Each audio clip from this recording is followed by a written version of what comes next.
Buenos Aires.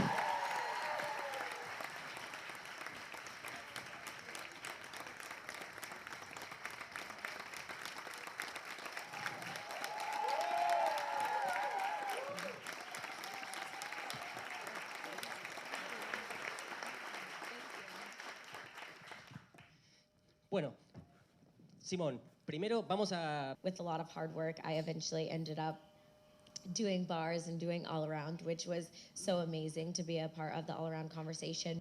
I mean, she's taller than me, but I felt like we had similar body statures, and she wasn't that great at bars. Sorry, Alicia. She wasn't that great at bars.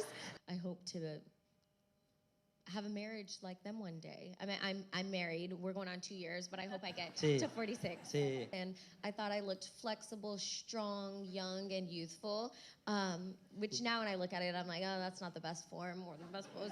But I know you guys are super big. It's football? We call it soccer, Sí. but football. He's iconic, he's legendary, and he started a movement. Gracias.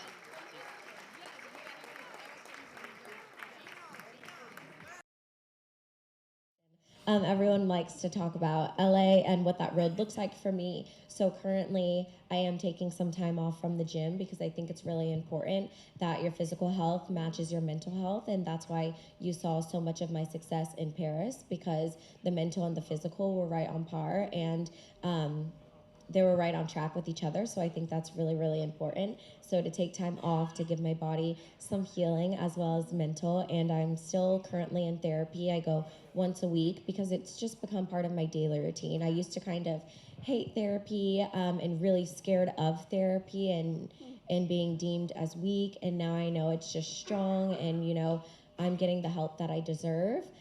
So I'm not sure what 2028 looks like, but I will be there at some capacity. I just don't know right now if it's on the floor or in the stands, but definitely want to go and be a part of that movement.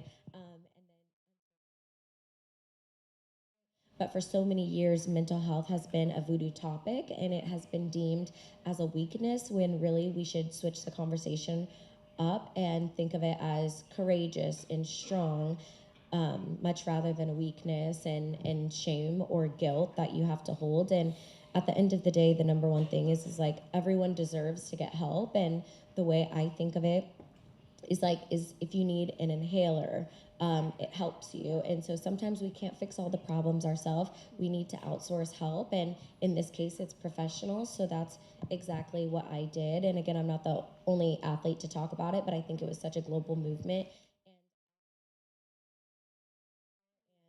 I thought that I had to be perfect in everything I did in the gym and outside the gym. And then it came to me at one point. I'm like, you know what? I'm still young, and if I can be raw, open, and honest and vulnerable on all of my platforms, and people can see that I'm still human rather than just like a gold medal winning machine, then that's what I'm gonna do. Because again, they can't relate to maybe representing their country or winning Olympic medals, but they can relate to real life instances that are happening. And so that's when I kind of chose to pivot what a role model, an icon, or an idol look like from a social media standpoint.